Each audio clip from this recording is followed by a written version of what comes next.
పోలవరం బనకచెర్ల ప్రాజెక్టుతో తెలంగాణకు ఎలాంటి ఇబ్బంది ఉండదని మరోసారి చెప్పారు ఏపీ సీఎం చంద్రబాబు. తెలుగు రాష్ట్రాలు బాగుండాలంటే గోదావరి నీళ్లు సమానంగా వాడుకోవాలని చెప్పారు. 3000 టీఎంసీల నీళ్లు గోదావరిలో ఏటా వృధాగా పోతున్నాయని చెప్పారు. ఇందులో కొంత నీటిని ఒడిసి పట్టుకుంటే మనకే లాభమన్నారు చంద్రబాబు. ఈ రోజు ఇంకొక పక్క పోలవరం నేను ముందే చెప్పాను, దీన్ని కూడా లైన్లో పెట్టాం.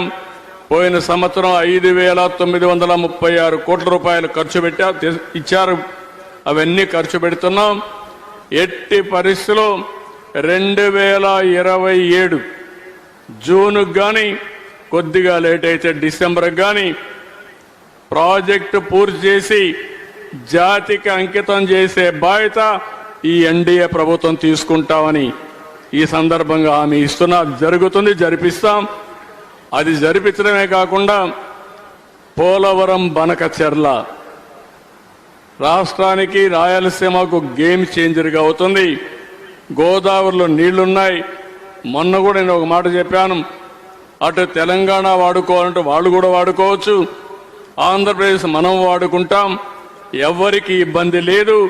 కాబట్టి వాళ్ళని అదే స్టేట్మెంట్ నేను ఇచ్చాను.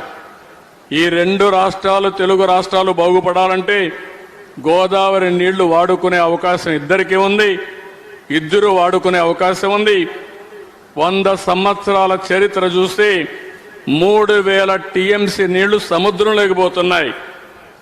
రెండు రాష్ట్ర ప్రభుత్వాలు వాడుకున్న ఒక 200 టీఎంసీ ఇక్కడ వాడినా, అక్కడ ఒక 200 టీఎంసీ వాడినా దానికంటే ఎక్కువ వాడుకునే అవకాశాలు లేవు.